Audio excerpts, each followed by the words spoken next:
आखिर बाबा साहेब पर ऐसा भी क्या बोले सुपरस्टार बॉलीवुड के बिग बी अमिताभ बच्चन, जिसे सुनकर जातिवादियों के उड़े होश।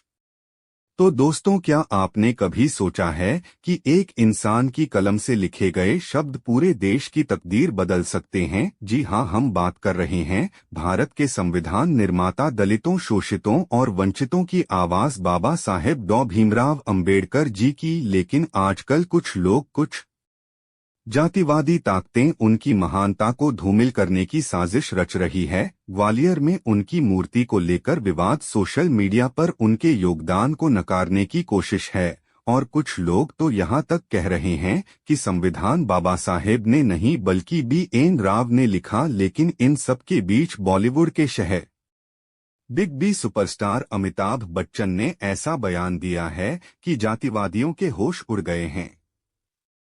तो दोस्तों, इस वीडियो को अंत तक देखिए, क्योंकि आज हम आपको बताएंगे कि कैसे अमिताभ बच्चन ने बाबा साहेब की महानता का गुणगान किया और जातिवादियों को करारा जवाब दिया। साथ ही हम बाबा साहेब के उस योगदान को भी याद करेंगे जिसने भारत को शुरू करते हैं। दोस्तों, हाल फिलहाल में जातिवादी लोग बाबा साहेब अम्बेडकर जी को बदनाम करने की लाख कोशिश कर रहे हैं।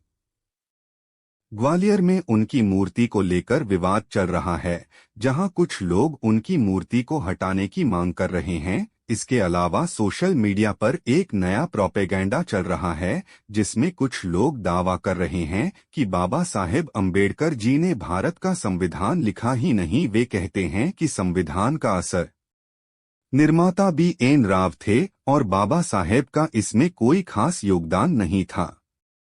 लेकिन दोस्तों, ये लोग भूल जाते हैं कि इतिहास को झूठ से नहीं मिटाया जा सकता। और इसी बीच बॉलीवुड के महानायक अमिताभ बच्चन ने बाबा साहेब अम्बेडकर जी पर ऐसा बयान दिया है जिसने न सिर्फ उनके चाहने वालों को गर्व महसूस कराया बल्कि जातिवादी ताकतों को भी आईना दिखा दिया।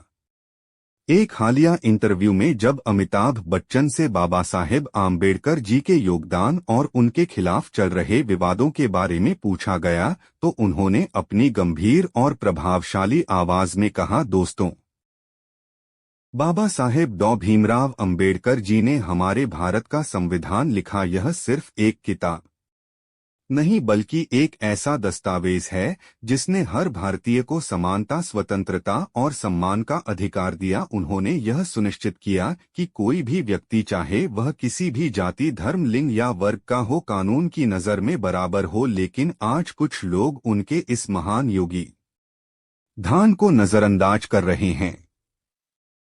जो लोग बाबा साहेब का विरोध करते हैं, वे न सिर्फ एक महान नेता और क्रांतिकारी का अपमान कर रहे हैं, बल्कि उस भारत का भी अपमान कर रहे हैं जिसे बाबा साहेब ने अपने खून पसीने से सींचा। मैं कहता हूं, हमें बाबा साहेब के सपनों का भारत बनाना है, जहां प्यार, भाईचारा और समानता हो। दोस्तों, अमिताभ बच्चन का यह बयान सुनकर हर भारतीय का सीना गर्व से चौड़ा हो गया। उनकी बातों में इतनी सच्चाई और जोश था कि सोशल मीडिया पर यह बयान वायरल हो गया। लोग ट्वीट कर रहे हैं, पोस्ट शेयर कर रहे हैं और कह रहे हैं कि बिग बी ने बाबा साहेब की महानता को सलाम करते हुए जातिवादियों को करारा जवाब दिया है। लेकिन दोस्तों, यहाँ सवाल उठता है, आखिर कुछ लोग बाबा साहेब के खिलाफ इतनी नफरत क्यों फैला रहे हैं? आइए इसकी जड़ तक जाते हैं और समझते हैं कि बाबा साहेब ने भारत के लिए क्या किया और क्यों उनकी विरासत को मिटाने की कोशिश हो रही है। दोस्तों, बाबा साहेब डॉ भीमराव आम्बेडकर का जन्म 14 अप्रैल 1891 को मध्य प्रदेश के महू में हुआ था। उनका जन्म एक ऐसी जाति में हुआ जिसे उस समय अछूत माना जाता था। बचपन से ही उन्हें जातिगत भेदभाव का सामना करना पड़ा। स्कूल में उन्हें अलग बैठाया जाता था, पानी पीने के लिए अलग खड़ा रखा जाता था और यहाँ तक कि शिक्षक भी उन्हें छूने से कतराते थे। लेकिन बाबा साहेब ने इन मुश्किलों को अपनी कमजोरी नहीं बल्कि अपनी ताकत बनाया। उन्होंने पढ़ाई में इतनी मेहनत की कि वे कोलंबिया यूनिवर्सिटी और लंदन स्कूल ऑफ कॉमिक्स से उच्च शिक्षा प्राप्त करने वाले पहले भारतीयों में से एक बने। 1947 में जब भारत आजाद हुआ तो देश के सामने सबसे बड़ी चुनौती थी एक ऐसा संविधान बनाना जो हर भारतीय को समान अधिकार दे। उस समय बाबा साहेब को संविधान सभा की प्रारूप समिति का अध्यक्ष बनाया गया। दोस्तों, यह कोई छोटी बात नहीं थी। एक ऐसे व्यक्ति को जिसे समाज ने हमेशा हाशिए पर रखा, उसे पूरे देश की तकदीर लिखने का जिम्मा सौंपा गया। बाबा साहेब ने दिन रात मेहनत की, दुनिया के तमाम संविधानों का अध्ययन किया और 26 नवंबर 1949 को भारत का संविधान तैयार किया, जो 26 जनवरी 1950 को लागू हुआ। दोस्तों, बाबा साहेब का संविधान सिर्फ कागज का एक दस्तावेज नहीं है, यह भारत की आत्मा है जो हर नागरिक को गरिमा के साथ जीने का हक देता है। लेकिन कुछ लोग जो जातिवादी मानसिकता से ग्रस्त हैं, इस संविधान को और इसके निर्माता को बदनाम करने की कोशिश कर रहे हैं। बाबा साहेब ने महिलाओं के अधिकारों के लिए भी आवाज उठाई। हिंदू कोड बिल के जरिए उन्होंने महिलाओं को तलाक, संपत्ति और पुनर्विवाह का अधिकार देने की वकालत की, लेकिन उस समय के रूढ़िवादी नेताओं ने उनका विरोध किया, जिसके कारण बाबा साहेब ने कानून मंत्री के पद से इस्तीफा दे दिया। दोस्तों, बाबा साहेब ने कभी किसी धर्म या जाति के खिलाफ नहीं बोला, उन्होंने सिर्फ अन्याय और शोषण के खिलाफ लड़ाई लड़ी। उनका सपना था एक ऐसा भारत जहां हिंदू, मुस्लिम, सिख, ईसाई, बौद्ध सभी एक साथ मिलकर रहे। उन्होंने संविधान में यह सुनिश्चित किया कि हर धर्म और हर जाति के लोगों को बराबर का हक मिले, लेकिन आज कुछ जातिवादी लोग उनके इस योगदान को नजरअंदाज कर रहे हैं। वे बाबा साहेब को सिर्फ एक खास जाति का नेता बताकर उनकी विरासत को छोटा करने की कोशिश कर रहे हैं। दोस्तों, आज के दौर में बाबा साहेब की प्रासंगिकता और भी बढ़ गई है।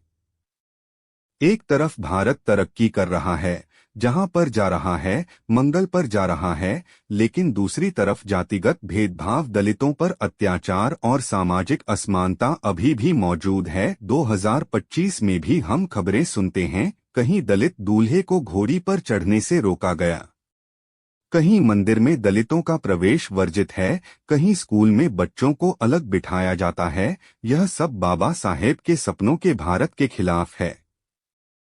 जातिवादी लोग बाबा साहेब का विरोध क्यों करते हैं? क्योंकि बाबा साहेब ने उनकी उस मानसिकता को चुनौती दी जो सदियों से दूसरों को दबाकर रखना चाहती थी। बाबा साहेब ने कहा था, शिक्षित बनो, संगठित रहो, संघर्ष करो। और यही बात कुछ लोगों को खटकती है। वे नहीं चाहते कि दलित, पिछड़े और शोषित वर्ग शिक्षित हो, संगठित हों और अपने हक के लिए लड़े। लेकिन दोस्तों, बाबा साहेब की विरासत को कोई मिटा नहीं सकता। आज भारत में करोड़ों लोग बाबा साहेब को अपना आदर्श मानते हैं। स्कूल, कॉलेजों में बच्चे उनके बारे में पढ़ते हैं, उनकी मूर्तियां देश के हर कोने में खड़ी है। और सबसे बड़ी बात, भारत का संविधान बाबा साहेब की देन है, आज भी देश को एकजुट रखे हुए हैं। आइए हम सब मिलकर बाबा साहेब के सपनों का भारत बनाएं, एक ऐसा भारत जहां हर इंसान को बराबर का हक मिले, जहां कोई भेदभाव न हो और जहां प्यार और एकता की जीत हो। तो दोस्तों, आपके इस विषय पर क्या विचार है, हमें कमेंट करके बताएं। और अगर वीडियो पसंद आया हो तो वीडियो को लाइक करके चैनल को सब्सक्राइब जरूर करें और बेल आइकॉन प्रेस करें। मिलते हैं किसी और वीडियो में। जय भीम, जय भारत, धन्यवाद।